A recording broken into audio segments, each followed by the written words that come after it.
since I've been watching so many of them recently, and I've got a bunch of stuff due to turn up over the next few months, I thought I'd do a few unboxing videos just because why not? Something to do. I think I'm enjoying watching them. Other people do too. Might as well see how I go. Now this, it should be Secret Hitler, something I kickstarted by Secret Hitler by Max Temkin. I kickstarted this, was it early part of the year? Maybe even back end of last. I think it was early part of this year. It could be a few other things, but that's the one that I know I'm pretty sure is being dispatched. Well, when we open it, we'll definitely find out. So, let's go for it. And it's a fairly heavy box. It's 2.3 kilos, and yeah, it's definitely a sturdy box. And yes, this is Secret Hitler. So that's good. That's what I was hoping it would be. So we'll start at the top. That's my invoice. We have the actual. This is here is, you can't quite see that. It is the not so secret. See if we can make the camp. Not so secret origin of not so secret Hitler, who he was and how he came to be. Now this is a comic, which was one of the Kickstarter exclusives, and it's basically a retelling of Hitler, basically. You know, fun. We've got some stickers in there. It comes with some stickers. You have some dictator stickers. There's also a Trump, the Stalin tash, a Santa hat and beard, and a Napoleon hat. So you can use them. You can actually customize the various cards with these stickers. Onto the comic. I'm not going to show all of it because people probably won't read it themselves. But it is a nicely drawn comic. It actually tells the rise of Hitler. I'm assuming probably also tells the fall as well. But it's actually about the Third Reich. So it's a historical comic, and obviously a game that's a little bit, it's a historical game, but it's meant to be, a little fun twist on it. And one of the extras I went for was the Cards Against Humanity part. This is if I remember right, this was actually dispatched by is it Black Box or something? The people who actually do Cards Against Humanity, they've dealt with the distribution of it. But one of the things was the Fascism pack for the Cards Against Humanity set. So we have a number of only a couple of the black cards. We'll look at both those. So we have, before swallowing his pride and a cyanide pill, Adolf whispered to Eva, "Sorry about blank." So anyone who knows Cards Against Humanity will know, obviously, these are, they're a little bit politically incorrect at times, and more so now that you've got ones more involving Hitler, because Hitler is mentioned in the original game, and no doubt in some of the expansions. I don't have all of them, but I have a few. And we have Leni Riefenstahl's last movie was called Triumph of Blank, and then there is a number of, I'm not going to go through all of them because I don't want to spoil it for everyone, but we'll pick one up straight here. An orgasm so powerful you travel back in time and jizz in Hitler's face. So, yeah. The political correctness is completely out the window, but if you've ever played Cards Against Humanity, you would expect that. Now, this is the main element of it. Now, this is where the weight is. So the box is now empty, that's it. It's a fairly sturdy box.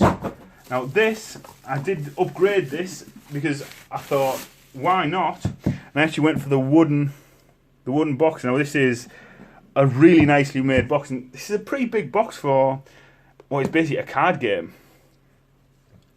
And inside the box we have the actual version of Secret Hitler. So I'll come back to that in just a minute, but the box itself, it is a very nice. Let's say we've got the front there. It's got a little clasp. It's got like brass hinges on the back, and it's based as well. And it's just a really nice box. I mean, this was extra, and a lot of people did kick off about it. But I think you get on Kickstarter, you get the vocal minority in a lot of cases, and with this there was a vocal minority because originally this was meant to be a stretch goal. They weren't going to make it, so they offered it as a basically not an expansion. They offered it as an extra purchase. You can upgrade to the box, the wooden box, and yes, it is just a wooden box, but you look at it, it looks nice. It's going to look classy on any board game shelf, and I thought, you know, why not? I think it's worth it. Off the top of my head, I can't remember how much it cost, but like I say, it's something you're not going to be able to get this elsewhere. And now the game, I mean, the artwork on this, I mean, it is some brilliant artwork, and there was a few different options for this. And I mean, it's a game that we go for 5 to 10? 5 to 10 players, 17 plus players in 45 minutes. Says the same on all the sides, and on the back it just tells you, you know, what to expect. Now, the reason this box is so long is one of the Kickstarter stretch goals was it a stretch? Well, one of the stretch goals was to make wooden components, and one of the things people had a choice of doing was to have the player boards to be like basically one piece rather than folded, and this people chose that they wanted the folded. So we have the instructions. Obviously, we don't need to go through all of those, but the objective of the game is, if you are Hitler or the bad guys, the fascist part, you want to pass a bunch of fascist policies and win the game. If you're not, and you're the good guys, you want to do the opposite of that and find out who Hitler is. So we have the fascist track. I mean, it's really nice. I mean, you see there, gold, very sharp gold inlaid on the piece. I mean, these are the boards, so you can see why the box needs to be so big. You also have the liberal track, so these are, like, you know, quote unquote good guys. They need to pass the liberal, I can't remember the word, looking for basically the liberal policies, and obviously the Hitler and the fascists want to pass, and all three of these are all double-sided liberal and fascist. But you need to pass all the different policies to proceed, and basically whoever passes the right policies wins. Now, one of the parts of the game which is really good was they upgraded the components to wood. Now, this is a wooden, so each turn someone will be president or chancellor, and I'll go through some of the other box pieces. But the president, I mean, this is a really nice being. Well, that's been printed on, and also it's quite handy on the back. So when you are president, you can see everything that's going on. Well, everything you can do in that turn. And we also have, again, added to, again, was the chancellor. So you'll have the president and the chancellor. And again, on the back of that, and this is a different colour wood, but on the back of that, again, gives you all the things you can do. Just compare the two. You can see the chancellor is in a darker wood, so it's got the white print, whereas the president is a lighter wood with the black print. But they're exactly the same other than that. We then have, this is the envelopes for, I believe, yeah, these are just plain empty envelopes which you use to put in to pass the various policies and the people's roles. And I mean, I need to go through the rules, of course, but you get a selection of those. We then have the secret role cards, and this is obviously who each, you know, you draw, because basically it's basically you don't know who everyone is, and obviously everyone has to pass and fail the different policies. I'm just going to open these. And obviously as each person goes through it, and these are the secret role cards. So we will look at those first. So your secret role, you can be Hitler, or you can be one of the various fascists. Obviously all these are like hideous lizard people. You then have the various liberals, and these are, you know, basically the good guys. So you play the game with Hitler and fascists and liberals all in. You can't have all of one or all of the other, because otherwise the game makes no sense. We then have the ballot cards, and these are, so the ballot cards, and these are basically yeah and nine, so yes and no, and that's it. Basically, when you vote, each player has 2 of these cards. They play them, and they play the yes or no card. It goes into the pile.